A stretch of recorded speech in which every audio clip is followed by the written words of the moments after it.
Just like the Prime Minister, the Minister claims the CPS couldn't prosecute because the last government didn't describe China as a threat. I cannot believe that he would actually say that. He knows what we said. He knows. Let me remind him, Madam Deputy Speaker. For starters, the 2021 Integrated Review described China as, listen carefully, the biggest state-based threat to the UK's economic security. The 2023 Integrated Review refresh said China posed, let's listen carefully, a threat several times. In 2024, the then Minister for Security said from that dispatch box that China poses a serious... Buckle up, you beautiful lot, because what I'm about to unleash is more scandalous than tea without milk. More jaw-dropping than a Greggs sausage roll going for a $5, and just slightly less awkward than Keir Starmer at a karaoke night singing "I Will Survive" with all the gusto of a damp dish rag. Yes, indeed. Welcome to the most theatrical, eyebrow-raising parliamentary pantomime you never knew you needed, starring none other than the no-nonsense, truth-bomb-dropping, opposition-skewering force of nature, Kemi Badenoch.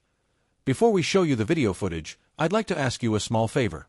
If you appreciate this content, please take a second to like this video and subscribe to the channel. Over 98% of you watch the videos without subscribing. It costs you nothing, but it makes a huge difference to us, so, did you click the subscribe button? Great. Thank you so much. Now, back to the video. Mr. Speaker, can I associate myself with the Minister's remarks about Heaton Park Synagogue?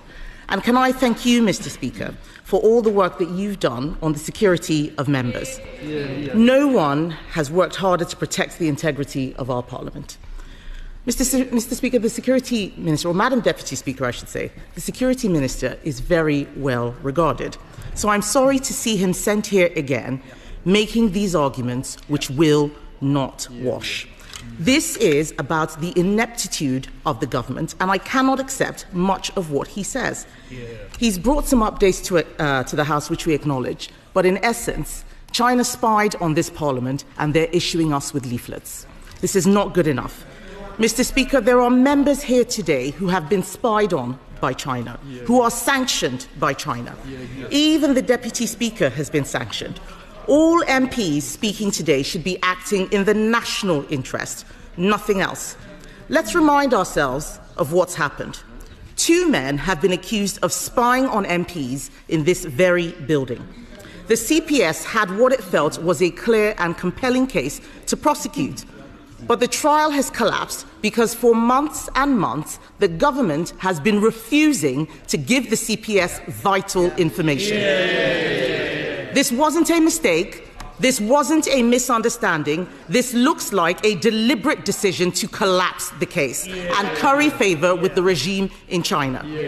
And instead of admitting this, the Security Minister has come here blaming the Official Secrets Act. But we know that the Act was enough to prosecute this case. Its deficiencies had nothing to do with the government's failures.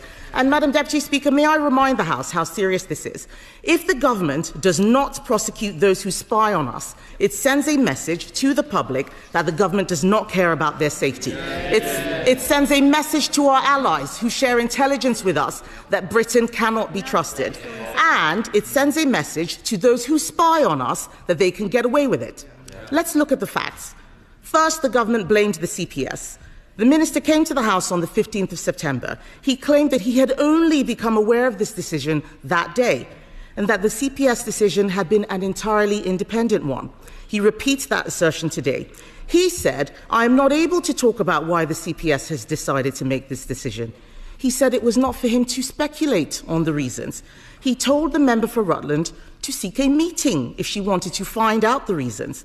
But we now know, despite all he has just said, that the trial collapsed because the government refused to give the CPS what it needed, and the minister knew full well why it had collapsed.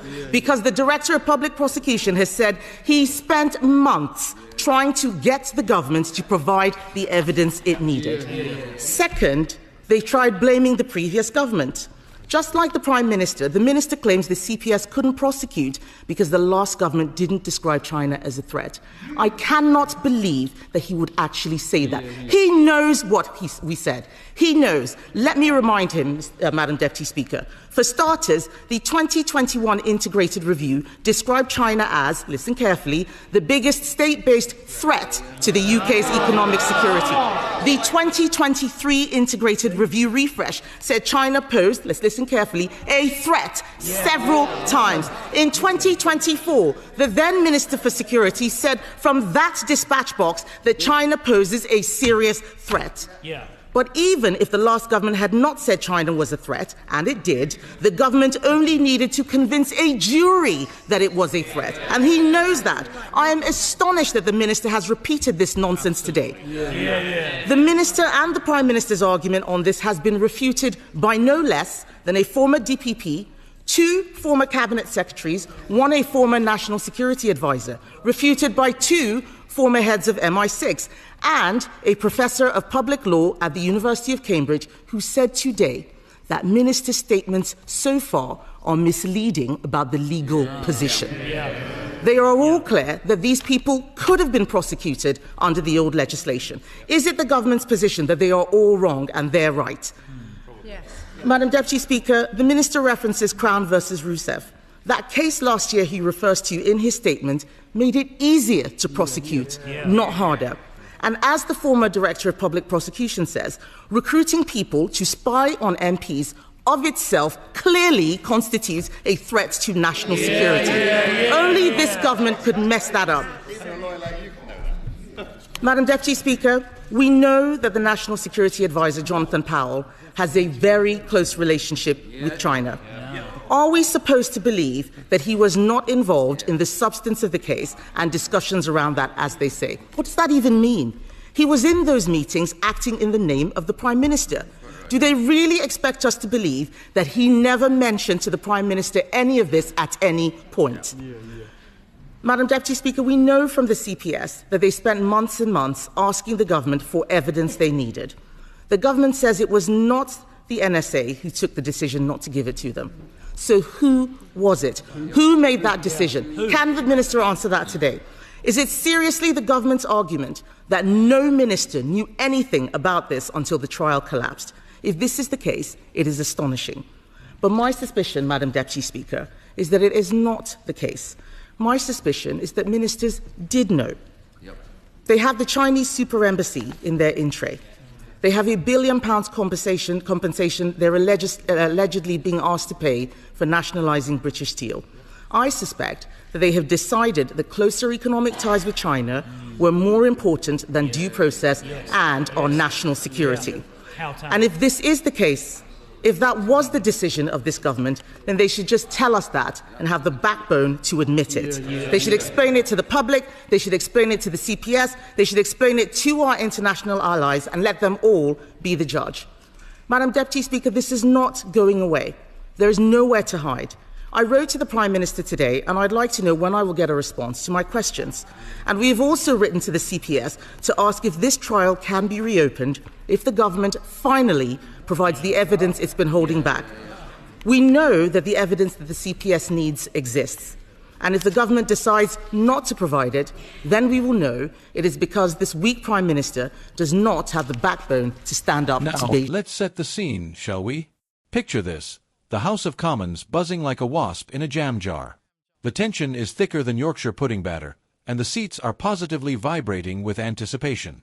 And just as you think the popcorn's about to cool down, boom! Kemi rises like a phoenix draped in parliamentary protocol.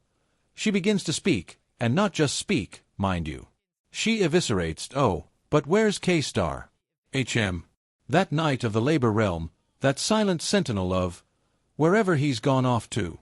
Spoiler alert, he's not even in the room. Missing in action during the most awkward interrogation since Prince Andrew on Newsnight. And Kemi, she's not here for pleasantries. No. She starts with a compliment, bless her, thanking the Speaker and nodding to the good work on synagogue security. So civilized, so composed. But then, boom again. She launches into it.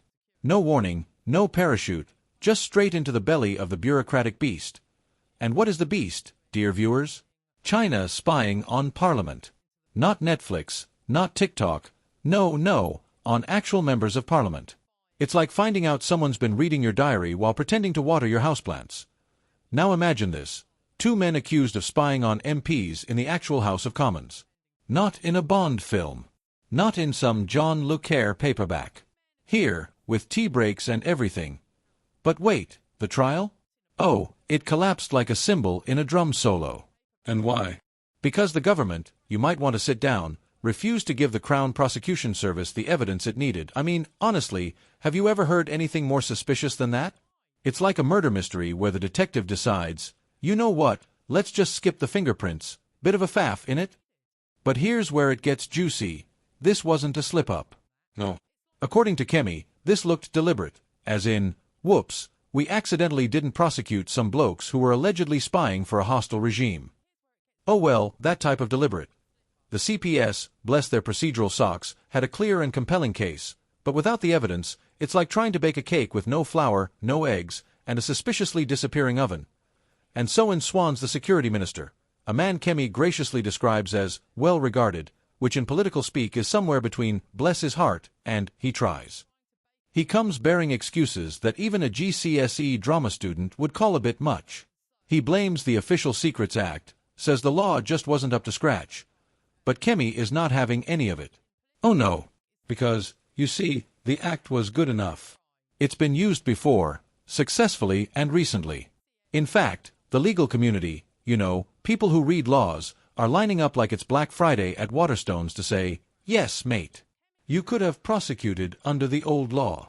But the government, bless their selective memory, decides to shift the blame like a dodgy pass-the-parcel at a kid's birthday party. First, they say it's the CPS's fault. Then it's, well, the last government didn't say China was a threat. But Kemi, she brings receipts. The 2021 Integrated Review did describe China as the biggest state-based threat to the UK's economic security. The 2023 version doubled down. And in 2024, ministers literally said, and I quote, China poses a serious threat. So unless they've all been replaced by malfunctioning AI, that argument doesn't hold water. But wait, it gets better.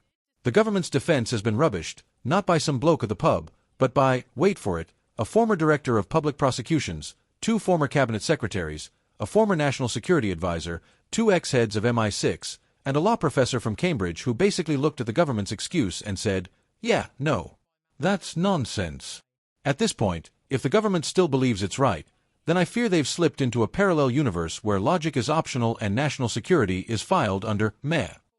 Kemi even points out a specific case, Crown versus Rusev, which actually made it easier to prosecute, not harder.